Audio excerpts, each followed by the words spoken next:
ঈদগাঁওর কোরবানির হাটে দেশি গরু মহিষের সমারোহ, দামে মিলছে স্বস্তি। ঈদুল আজহা ঘনিয়ে আসছে, আর সেই প্রস্তুতির অংশ হিসেবেই জমে উঠেছে ঈদগাঁওর ঐতিহ্যবাহী গরু মহিষের হাট। এবছর হাটে দেখা যাচ্ছে বেশি সংখ্যক দেশি জাতের মাঝারি ও বড় আকৃতির গরু ও মহিষ, যা ক্রেতাদের দৃষ্টি কেড়েছে শুরু থেকেই। বিশেষ করে দামের দিক থেকে এই হাটে রয়েছে আকর্ষণীয় সুযোগ। একই ধরনের পশু অন্য বাজারের তুলনায় এখানে মিলছে তুলনামূলক কম দামে। বিক্রেতারা বলছেন, নিজেদের খামারে যত্ন করে বড় করা পশু এনেছি, ইনজেকশন বা কৃত্রিম কিছু ব্যবহার করিনি, তাই দাম একটু সৎ রাখছি, বিক্রিও ভালো হচ্ছে।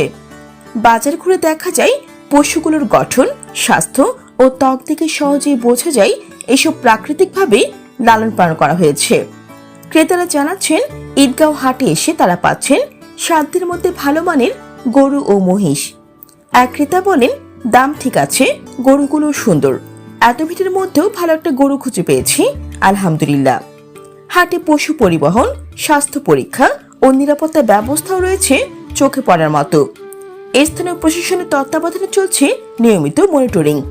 সব মিলিয়ে কোরবানির আগে ঈদগাঁও গরু মহিষের হাট হয়ে উঠেছে ক্রেতা বিক্রেতার আস্থা ও সাফল্যের মিলন মেলা।